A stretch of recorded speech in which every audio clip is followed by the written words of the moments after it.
Volvemos a Dimensión 5.0 y estamos ya entonces en el primer bloque de la entrevista. Como les comenté al principio, vamos a estar acompañados hoy por Alejandro Boter, gerente de ingeniería de Checkpoint para el sur de Latinoamérica. Buenas tardes, Alejandro, bienvenido. A ver si te podemos escuchar. Unos segundos, acá acomodemos el audio. Ahí está. Ahí va. Ahí está, Hola, ¿qué perfecto. tal, Gustavo? Un gusto saludarte. Por favor, un placer. Bueno, como dije brevemente en la introducción, muy a nivel superficial, ciberseguridad parece un tema simple, plano, sencillo, para quien quizás no esté en el tema. Vamos a decir, cambiar claves para el común de la gente, recomendaciones, no abrir cualquier link. Así todo es un tema más complejo y que sobre todo en el último tiempo ha cambiado por una tecnología que nos atraviesa, queramos o no, que es la inteligencia artificial, por supuesto. De todo ello vamos a hablar ahora y para eso invitamos a un especialista, por supuesto, de una compañía especialista también en la materia como Checkpoint. Primero, para quien va a escucharte en esta nota, que pueda conocer quién es Alejandro Boter, si nos puedes contar un poco tu historia, tu trayectoria. Bueno, primero, bueno, gracias ahí por el espacio. Yo me dedico en lo que es materia de ciberseguridad en este rubro hace más de 15 años que estoy en el rubro de ciberseguridad. Ya hace 8 que estoy trabajando en Checkpoint. Sí, Ujú. que como mencionaste, es una empresa líder así en materia de ciberseguridad a nivel global. Y, y bueno, y más allá de la parte, digámosle, el enfoque comercial del rol que tengo, hay toda una parte también nosotros le llamamos lo que es la oficina del CTO, ¿sí? Ujú. Que en esa parte, como en esta entrevista, es charlar un poco sobre la parte de tendencias. Tenemos un área de research que hace investigación de tendencias de ciberataques que afectan, como bien vos decís, tanto a los usuarios de pie como a compañías, como a entes gubernamentales, hay de distinta índole. Algunos perpetrados por organizaciones criminales que lo que hacen es la parte de lo que se llama el spray and pray, que es básicamente esparcir y regresar a ver quién pica, que bueno, que ahí como mencionabas antes, las campañas de phishing entran en ese grupo, y Ujú. también hay otros tipos de ciberataques que son por ahí mucho más conocidos, que parecen de películas de Hollywood, que ya orientado a lo que es Estado-Nación, ¿no? O sea, Claro. ya son mucho más avanzados. Bien, primero para que entra en todo este mundo de la ciberseguridad que captó su atención el invitado, la empresa, lo que sea, el programa y está aquí sentado, para empezar a fijar algunos conceptos antes de poder desarrollar un poco más en profundidad.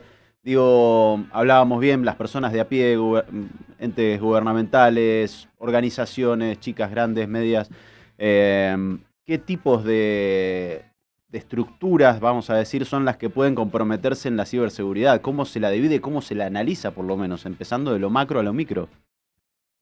A ver, para separar un poco lo que es el mundo de compañías y entes de gobierno con lo que es el mundo de la persona de a pie. Ujú. Primero, en el primer grupo, uno tiene que entender de que las organizaciones hoy tienen lo que se llaman estructuras híbridas. O sea, tenés organizaciones que tienen, por un lado, una estructura dentro de una empresa, que hay gente trabajando dentro de esa organización, que es lo que le llaman en inglés el on-premise, digámosle, en premisa, y después tienen servicios en nube, tienen gente trabajando de forma remota, y eso es todo un ecosistema de entorno híbrido.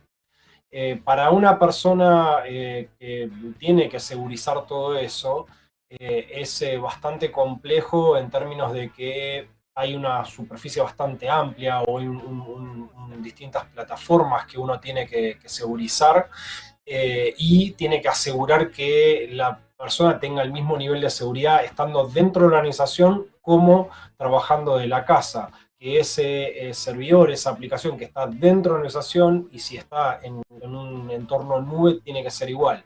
Entonces, se enfrentan ese desafío Y como vos mencionaste antes también, todo lo que es referido a lo que es la parte de inteligencia artificial hizo de que ahora se está hablando lo que se llama de Shadow AI, que es esto, ¿qué quiere decir esto? Que es Ujú. herramientas que no se saben que se están utilizando y que representan un riesgo tanto para la organización como para digamos, los usuarios, o sea, para separarlo. Eso es, digamos, el punto de vista de organizaciones. Después, Bien, del lado de los usuarios, la realidad es que hay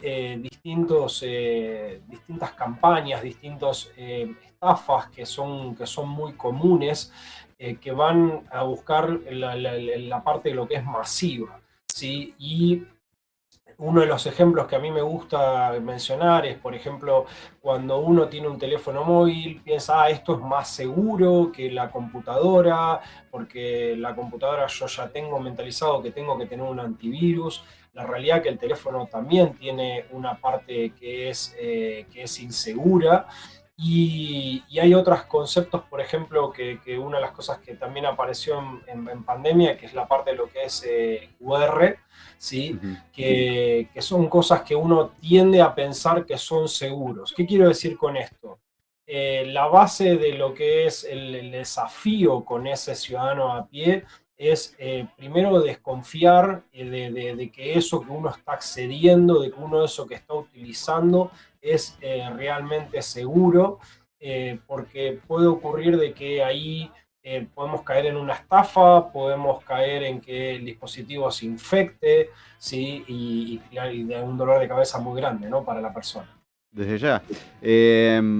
Digo, ahora a nivel global o en este momento, la foto en cuestiones de ciberseguridad que tenés vos personalmente y bueno, Checkpoint desde esos análisis, esa investigación importante que vamos a hablar bien después de lo que es la parte de research de Checkpoint y cuál es la función en el negocio.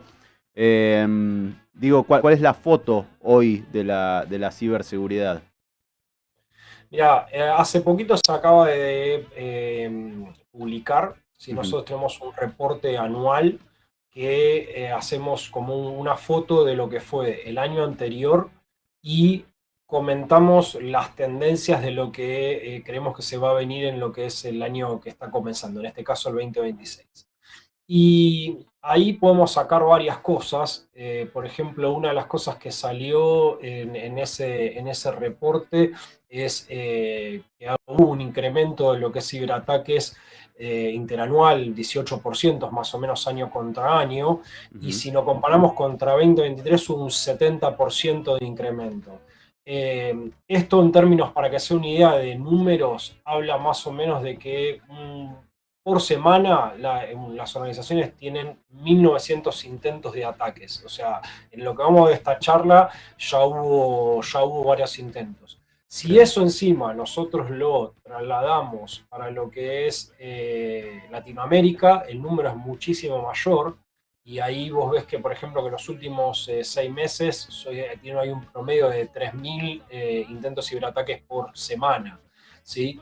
Entonces, en toda esta parte de lo que se está viendo es claramente hay un incremento que está siendo sostenido. Parte de ese incremento, obviamente, que está asociado a lo que es inteligencia artificial, porque no solo que, yo digo siempre para resumirlo, es aumentó la cantidad y la calidad de Ujú. los ataques, ¿sí? Y en ese aumento en cantidad y calidad, hoy existe mucha gente que muy fácilmente puede acceder a herramientas que antes que tenías que tener un nivel de conocimiento mucho más alto para poder hacer un ciberataque, Ujú. ¿sí? Solo para darles un ejemplo de la vida cotidiana, nosotros Adelante. en pandemia nos llegó alguna de esas publicaciones de el barril de cerveza gratis o alguna publicación de que ganamos algún celular, ese tipo de cosas, que eran estafas y eran estafas masivas. Ujú. Ahora estamos hablando de que tenés herramientas que con inteligencia artificial puedes hacer algo mucho más personalizado, si sea por la región a la cual estás atacando, sea por franja de edad, sea por algunas aplicaciones, ¿sí? Está todo mucho más direccionado, todo lo que se llama el phishing, Claro. ¿sí? Eso en términos de cantidad y de calidad, ¿sí? Ujú. Si tuviéramos que diferenciar dos conceptos que quizás estén relacionados o no, ahí quiero tu opinión, si es que estamos como, digamos, una sensación de más inseguros o más expuestos, ambas, o qué quiere decir una, más inseguro o más expuesto. A ver, más inseguro o más expuesto, la primera de las cosas, la primera de las bases en ciberseguridad Ujú. es el tema de visibilidad, ¿sí? La Bien, primera, la que tenemos que matar es la falsa sensación de seguridad, porque uno a veces piensa, va, porque no me está pasando a mí, no me va a pasar a mí, porque ¿a quién le va a interesar atacarme a mí? ¿Bien? claro. Entonces, esa creo que es la primera de las cosas. Primero de las cosas que tienen que saber es que cualquiera puede ser víctima de un ciberataque. ¿Sí? De hecho, muchas veces en charlas, por ejemplo, con empresas pyme, te dicen, no, bueno, seguramente van a buscar a los bancos más grandes o a las compañías esas norteamericanas que por ahí que tienen mucho más dinero para pagar un ransomware. Y la realidad es que no es así. La realidad es que Ujú. cuando uno empieza a entender la estructura que hay detrás, es mucho más simple de lo que uno cree hacer un ciberataque. Ujú. Entonces, la parte de lo que es sentirse expuesto va totalmente asociada con esta parte de tener visibilidad. De hecho, vuelvo al caso del ciudadano de pie. ¿Cuántos tienen un antivirus en el teléfono? La realidad que la mayoría de la gente no tiene pensado porque dice, si esto es seguro, si esto anda bien, y en algún momento por ahí empieza a andar lento y dice, ah, bueno, ya cumplió su ciclo, ya está andando mal, y por ahí no es que está andando mal, sino que el teléfono está infectado y parte del comportamiento del teléfono infectado termina siendo de que ande lento. Ujú. ¿Sí? Hoy por hoy es más seguro moverse en la nube, en la red, vamos a decir, internet, con una computadora o con un celular. Tuvieras que elegir uno. Y mirá, yo creo que en los últimos años el dispositivo por excelencia que más usan los usuarios es el celular. Ujú. O sea, de hecho, nos ha pasado hasta mismo eh, casos por ejemplo, cuando uno va al sector de lo que es el gobierno, que te dicen nuestro principal desafío es segurizar los dispositivos móviles contra todo tipo de ataque, Ujú. ¿sí? Porque particularmente lo que están todo el día hiperconectados manejando información confidencial es a través del teléfono celular, ¿sí? Obviamente que las computadoras se utilizan para un montón de cosas. También tenés algunas cosas medias híbridas porque hay mucha gente que ya está utilizando la tablet como una computadora, ¿sí? Entonces tenés ese espacio en particular, pero si yo tuviera que elegir uno, claramente yo creo que hoy el teléfono móvil es donde más información confidencial uno maneja. Ujú. Digo, también hablábamos de los cambios que hubo y digo, por ahí los ataques en una computadora, sobre todo, que era el dispositivo principal hace unos años. Sí. No sé, hablábamos de troyanos y un montón de virus que destruían toda la base de datos y ese tipo de ataques. Y también esto que Ato, que bien decías, por ahí la creencia, la mala creencia es de, bueno, a mí no me va a pasar nada, van a ir a atacar a buscar a otras personas.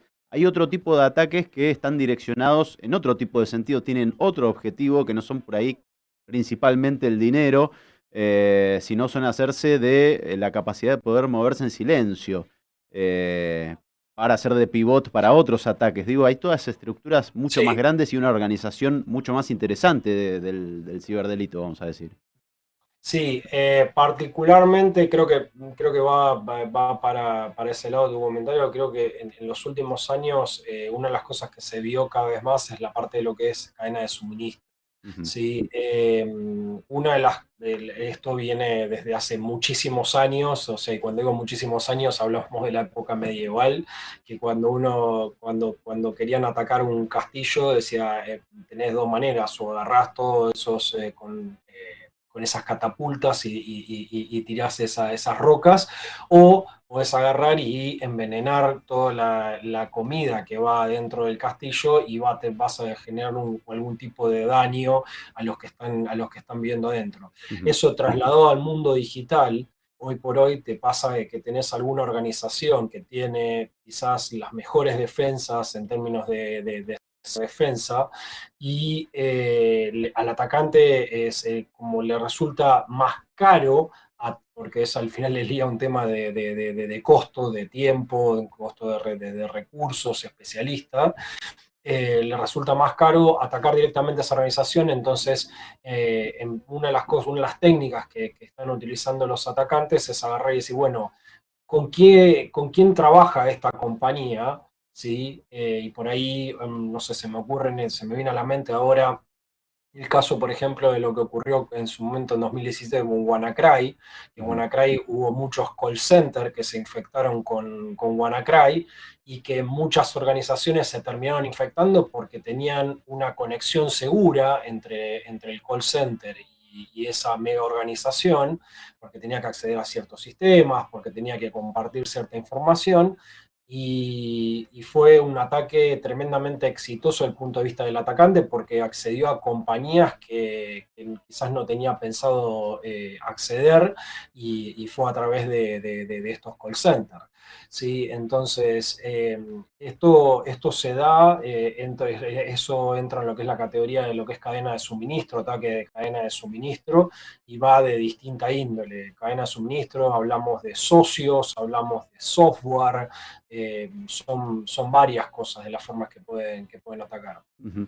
Entrando un poco en lo que es digamos, la inteligencia artificial atravesando todo, nuestras vidas, ciberseguridad incluido, por supuesto. Hablabas también de la facilidad de poder acceder a conocimientos o herramientas para poder realizar o llevar adelante un ataque con alguien que no tenga mucho conocimiento. Esto creo que tiene que ver con los script kiddies también, esta gente que puede hacer algunos tipos de códigos maliciosos con ayuda de este tipo de herramientas. Digo, ¿cómo la transformó al análisis de la inteligencia artificial y a la defensa ante esos ataques realizados con inteligencia artificial? Mirá, la primera de las cosas de mencionar con lo que es referente a inteligencia artificial es la velocidad con la que Ujú, esto va avanzando. Y digo velocidad, estamos hablando de que en cuestión de un mes puede cambiar muchísimo, muchísimo las cosas. Solo para darte ahí un ejemplo, a ver.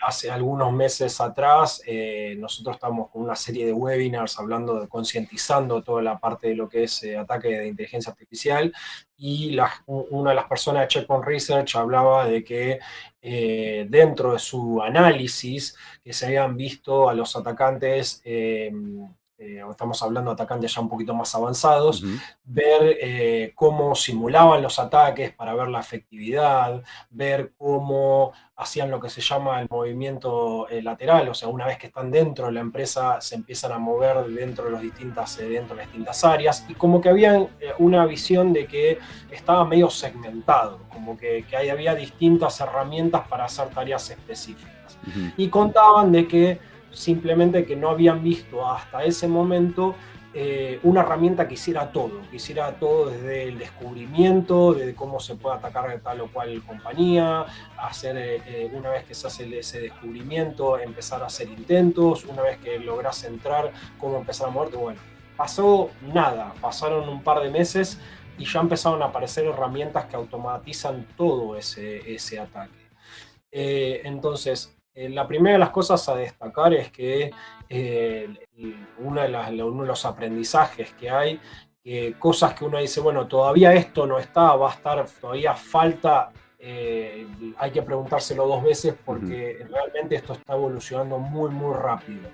Esa es la primera de las cosas. La segunda de las cosas es, como mencioné anteriormente, hoy la mayoría de los empleados o la mayoría de la gente de pie, esto es un viaje de ida en el sentido de que no hay una vuelta atrás, vos decís, no es que un día desaparece la inteligencia artificial. Esto claro. viene para quedarse, la adopción es cada vez es mayor y esto presentó un desafío de mostrar de que toda esa información que, por ejemplo, que comparten con estas herramientas de inteligencia artificial, sea, no sé, ChatGPT, Cloud o cualquiera de las otras que son conocidas, Ujú, eh, eh, esa información retroalimenta el modelo de inteligencia artificial. Por lo cual, ¿qué quiere decir esto? Literalmente no, esa información es pública, vos la estás haciendo pública esa información. claro. Y esto hay toda una tarea de concientizar a la gente acerca de, ojo con lo que se está compartiendo, porque por ahí es información personal, es información privada de uno, y también a las organizaciones le pasa lo mismo que dicen, mirá, no pongas ese mega informe que vos tenés y armes un resumen, porque literalmente estás haciendo una fuga de información de la compañía. Claro. Justamente una de las preguntas era esa, digo, al utilizar herramientas como estas que parecen bondadosas por todos los aspectos, digo, estamos también analizando como bien decías, una fuga de información. Em, Digo, hoy también no solo en el ataque está la inteligencia artificial presente, sino también en la defensa. Hay herramientas utilizadas con inteligencia artificial. De hecho, uno de los últimos informes de Checkpoint habla sobre esto. Eh, que también, digo, creo que se puede traspolar a otros ámbitos en los que uno hace uso y automatiza y delega muchas de las operaciones, decisiones en una inteligencia artificial. Digo, en particular, para la ciberseguridad, eh, ¿cómo se mide esta utilización? Yo creo que la primera cosa a destacar es que en ciberseguridad históricamente hubo un faltante de gente, ¿sí? O sea, Ujú, es un desafío grande tener la cantidad y calidad de profesionales. Entonces, cuando aparece la inteligencia artificial dentro de todo este esquema, claramente vino a ayudar a ese faltante de profesionales. O sea, bien. lo que se dice habitualmente es la inteligencia artificial es un multiplicador, ¿sí? de fuerza, realmente ayuda a que todas esas tareas que pueda hacer una persona estén mucho más focalizadas, tengan mucho más impacto, que esté trabajando en lo que es realmente importante. Y también hay otra realidad que es la de si vos querés proteger ataques realizados con inteligencia artificial, que cada vez son más sofisticados y cada vez son más rápidos, necesitas inteligencia artificial. No Ujú, podés con la ciberseguridad, digámosle, tradicional, con las herramientas tradicionales, poder querer parar ataques sofisticados como los que está haciendo una inteligencia artificial. Entonces, ese es el enfoque y después ahí podemos desglosar distintos casos de uso de lo que uno quiere parar, desde esto, como mencionaba antes, la fuga de información, ¿sí?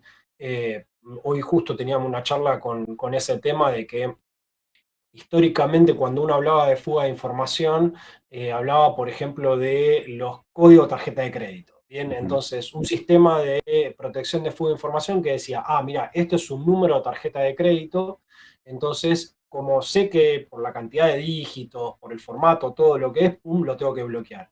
Hoy la realidad es que cuando vos hablas con un chat GPT, tenés que discernir que la persona le está pidiendo un presupuesto para su vida cotidiana de un presupuesto corporativo o una información que pueda ser pensada como confidencial. Y entonces eso también reestructuró las protecciones, porque estamos hablando de protección por contexto. Pongo un ejemplo bien simple. Si adelante. una persona agarra y le dice, quiero armar un presupuesto de, si yo tengo $1000, quiero ver cuál sería la forma más eficiente de hacer un viaje al Caribe. Perfecto, es una información que es personal. Ahora, si la persona le dice, mira, tengo $50 millones y estoy en tal mercado y quisiera hacer una adquisición de una compañía, así es, claramente es un enfoque más corporativo de contexto. Ahora, si uno lo piensa con la tecnología tradicional, vos decís, mirá, no pusiste ningún dato raro que me pueda Ujú, llegar a saltar las alarmas.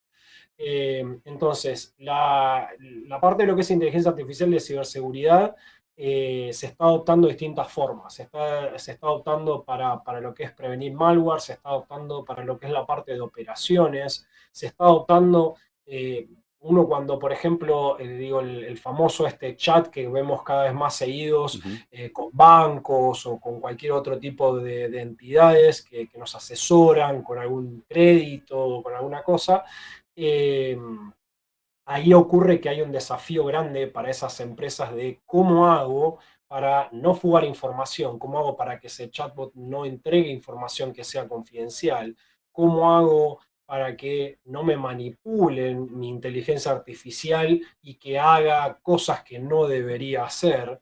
Entonces, todo eso se está reorganizando, o sea, rediseñando desde el punto de vista de ciberseguridad y eso está pasando hoy. O sea, no, digo, está pasando y es una cuestión de semana a semana van apareciendo cosas nuevas. Ujú. Bueno, sobre esto último que mencionabas, digo, se han viralizado por ahí conversaciones con chats de aplicaciones de compras e-commerce y demás, teniendo respuestas que no tenían nada que ver con la función con la que me imagino habrán creado estas herramientas. Como para cerrar este bloque, y si te parece, hacemos una breve pausa de 2 minutos. Digo, el factor humano, acá hablabas un poco de que se cuidan, por ejemplo, a nivel gobierno los accesos a dispositivos y demás.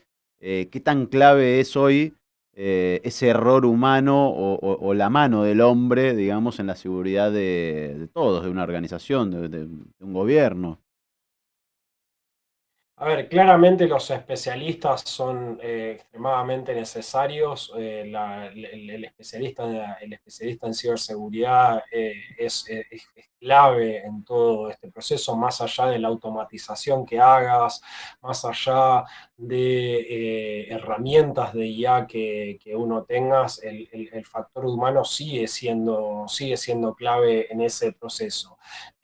Cuando hace algún tiempo atrás fue la explosión de lo que fue ChatGPT, me acuerdo que agarraba y yo mencionaba que acá el punto es, como especialista de ciberseguridad, es adoptar estas herramientas, no plantearse, me va a reemplazar o no me va a reemplazar. El punto es que esto está evolucionando para un lado que va a ayudar a todos esos especialistas.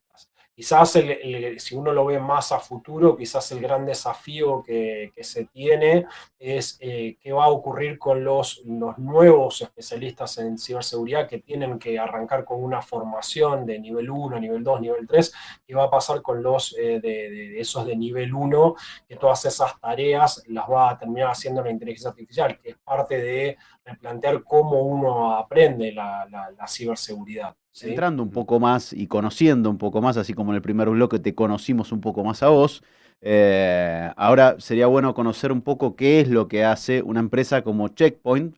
eh, si bien estamos hablando de la parte de research, de investigación y demás, si nos puedes comentar un poco cómo funciona ese negocio. Dame un segundo a ver si recuperamos el audio.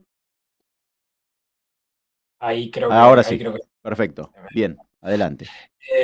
Como mencionaba ahí al principio, el Checkpoint es una compañía internacional, ¿sí? Tiene más de 32 años en el mercado de ciberseguridad, lo cual eso lleva una experiencia muy, muy amplia. Es una compañía que dentro de su abanico de soluciones, trabaja tanto con empresas muy grandes como empresas medianas y pequeñas, como también tiene una parte de lo que es el mercado masivo, digámosle, que es el ciudadano de pie. Ujú. Y ahí lo que busca es estar siempre a la vanguardia. Si tengo que resumirlo de una forma, es estar siempre a vanguardia. Como mencionamos en la primera parte de la entrevista, la ciberseguridad claramente fue cambiando en estos 32 años, desde los ambientes que uno tenía que proteger. ¿Sí? Tenía un colega que siempre decía, bonito eran los años hace más de 20 años atrás, donde uno cerraba la llave de la empresa y se iba a su casa y estaba el fin de semana tranquilo. Eh, entonces, estar eso a la vanguardia hoy lleva a que la empresa está muy focalizada en todo lo que es la parte de lo que es gestión de riesgo y todo lo que es la parte de proteger la IA con todos los sabores de esto de lo que hablábamos antes, Ujú. ¿sí?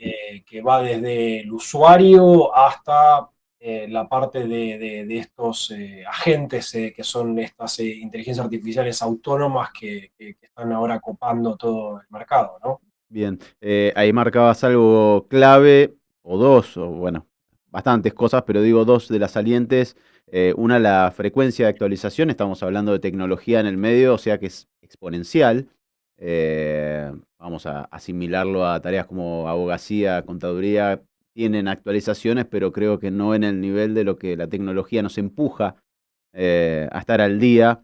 Y digo, la parte de research, de investigación, así como un asesor financiero investigando las bolsas, los movimientos y, y pudiendo dar antes de tiempo y anticipar cuáles van a ser las jugadas del mercado, en este caso, la de los ciberatacantes.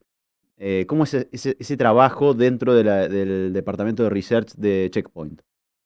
Sí, todo lo que es el departamento de research de Checkpoint, el foco principal que tiene es entender cómo funcionan los atacantes, Ujú. compartir esa información, seas cliente o no de Checkpoint, porque la realidad es que hay una página de research que hay un montón de información extremadamente detallada y que he tenido casos de primera mano que tuvieron un incidente de ciberseguridad y que me han dicho, mirá, gracias a tal nota en el sitio de ustedes entendimos qué es lo que estaba haciendo el atacante porque es X grupo de cibercriminal.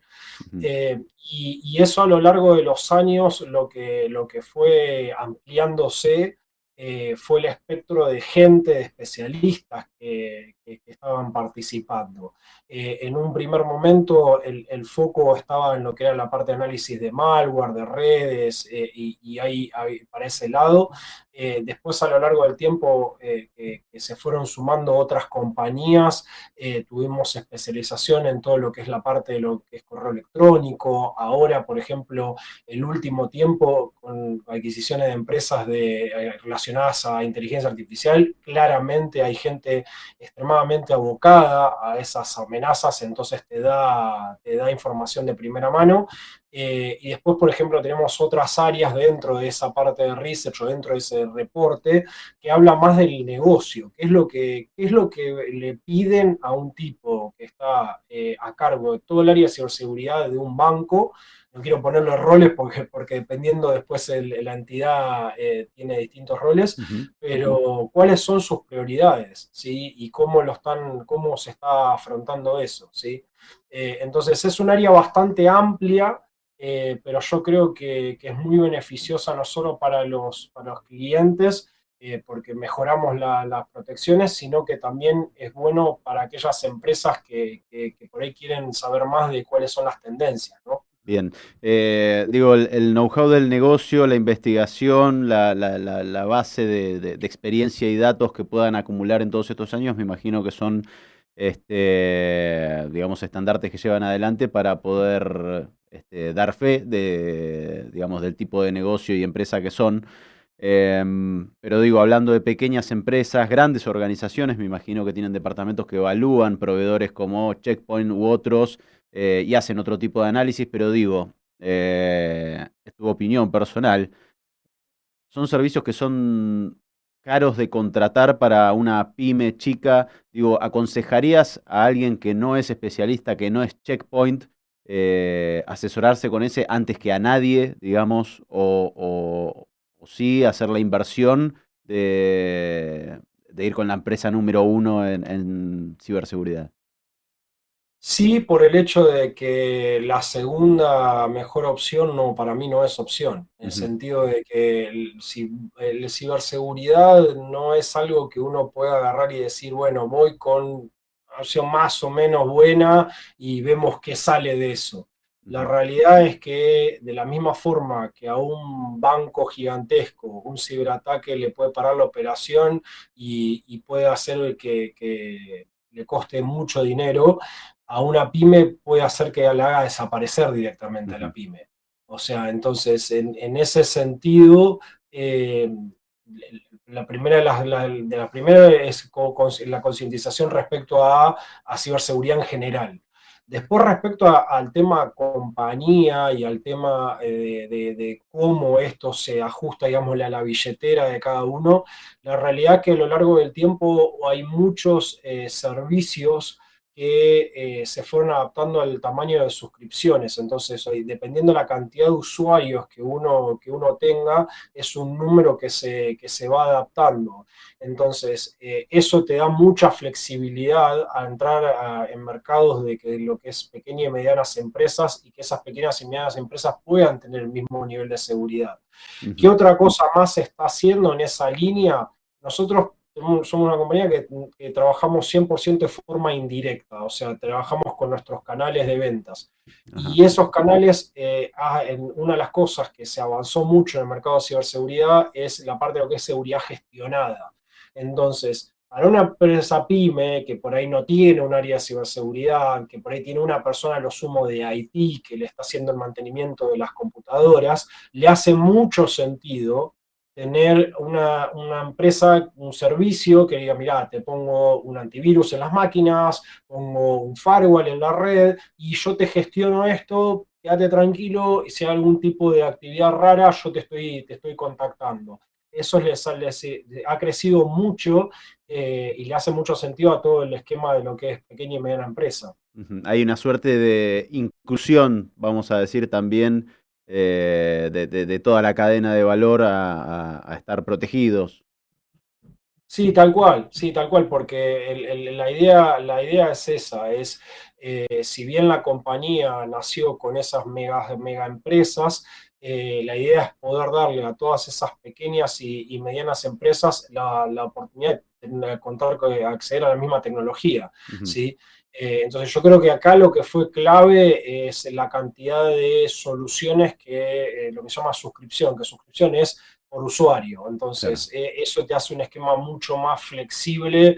Y te digo, tenemos empresas de, no sé, de 50 usuarios, de 20 usuarios, que son pyme o micropyme. ¿Sí? Claro. Bueno, bien lo decías también en un momento en el primer bloque, a veces los ataques ingresan por proveedores y no por la organización más grande, digamos, de forma directa. O sea que tener cuidados también a esa cadena de valor un poco más chica, quizás, es interesante e importante. En el mundo del seguro, por ahí se habla también mucho de la gestión del riesgo, de la conciencia aseguradora, en la fintech de la conciencia financiera, la educación financiera. En ciberseguridad entiendo que hay una misma, no sé, desconocimiento, negligencia, falta de, no sé, de conocimiento. ¿Qué es lo que notás también respecto de la sociedad y las organizaciones, sobre todo, a, a tener la magnitud de los problemas que puede acarrear no darle la importancia suficiente a la ciberseguridad? A ver, yo creo que la gestión de riesgo en ciberseguridad es un desafío importante Ujú, por distintas cosas. La primera de las cosas es porque vamos a un esquema de un ambiente de 50 máquinas, para ponerle bien. un esquema pequeñito, Ujú, ¿sí? Vos tenés una empresa de 50 computadoras, podés tener 50 dolores de cabeza, ¿sí? Porque cada una de esas máquinas se puede llegar a infectar. En esos esquemas vos tenés que tener claro que cada una de esas máquinas puede tener software que se instala o se utiliza, que puede tener vulnerabilidades que están saliendo todo el tiempo y que a veces el hecho de poder remediar esa parte conlleva un tiempo que estás como siempre corriendo atrás de esa zanahoria que nunca lográs alcanzar. Entonces, ese es digámosle, en un esquema súper simple, lo que se enfrentan diariamente las empresas. Si eso lo llevamos a una empresa de 5.000 usuarios, sí, que ya tienen otro nivel de estructura, y tiene otro nivel de estructura, no solamente es la empresa pequeñita, sino que tiene un esquema de estructura en cloud, tiene un esquema de estructura híbrido, Ujú. ahí el poder estar al día es súper complejo. Entonces, cuando uno habla de riesgo y uno habla de poder tener un grado de madurez, de tener un riesgo bajo, habla de no solo entender cada uno de esos puntos, sino que habla de entender el contexto. ¿Sí? Se habla por ejemplo, uno de los términos que se utilizan, los controles compensatorios. Es, por ejemplo, Ujú. tengo tal servidor o tal computadora que tiene esta vulnerabilidad, ¿sí? Que es vulnerable a tal o cual ataque. Ok, la vulnerabilidad está, pero tengo una solución de endpoint o tengo un firewall o tengo X producto que está haciendo que esté protegido ese dispositivo, lo que se llama en la jerga el virtual patching, y ahí vos tenés un control compensatorio que hace de que ese nivel de riesgo lo hayas bajado. Bien, esto estamos hablando, y esto ni siquiera mencioné la parte externa, porque toda esta parte que mencionaba es lo que habla uno de riesgo interno o exposición interna. Claro. Cuando uno esto lo lleva, la parte de lo que es el riesgo externo, ahí sí coincido con vos que muchas veces es la falta de visibilidad, hace esta falsa sensación de seguridad. Cuando uno habla del riesgo externo, ahí empieza a aparecer como suplantación de sitios, suplantación de aplicaciones, empieza a aparecer de que tal o cual usuario que le robaron todas las credenciales personales están dando vuelta en la dark web y esas credenciales en algunos casos son las mismas que las credenciales corporativas. Bien, entonces, si uno tuviera que analizar la parte de riesgo, lo primero que uno tiene que pensar es que esto tiene que ser algo continuo, no tiene que ser una foto que uno se queda, sino que esto tiene que ser un análisis continuo. Después el desafío que uno tiene es lograr que no se pase un elefante blanco, o sea, Ujú. lograr priorizar, ¿sí? Y creo que la mayoría de las empresas van para ese lado. Por ahí tienen, te digo, empresas grandes tienen equipos que trabajan en toda la parte de descubrimiento y la parte de parcheo, y así, sin embargo, siguen apareciendo incidentes. Entonces, el foco que se han planteado es decir, bueno, ¿cómo priorizamos para que nuestro equipo esté trabajando realmente en lo importante? ¿Sí? Porque no podemos estar tirándole con el mismo enfoque a todo lo que nos llega. Tenemos que priorizar cuáles cosas son realmente críticas para el negocio. Bien. Hablaste de crítico, me acuerdo de estructuras críticas y me acuerdo del gobierno y un análisis que dejamos por hoy pendiente, que se nos acabó el programa.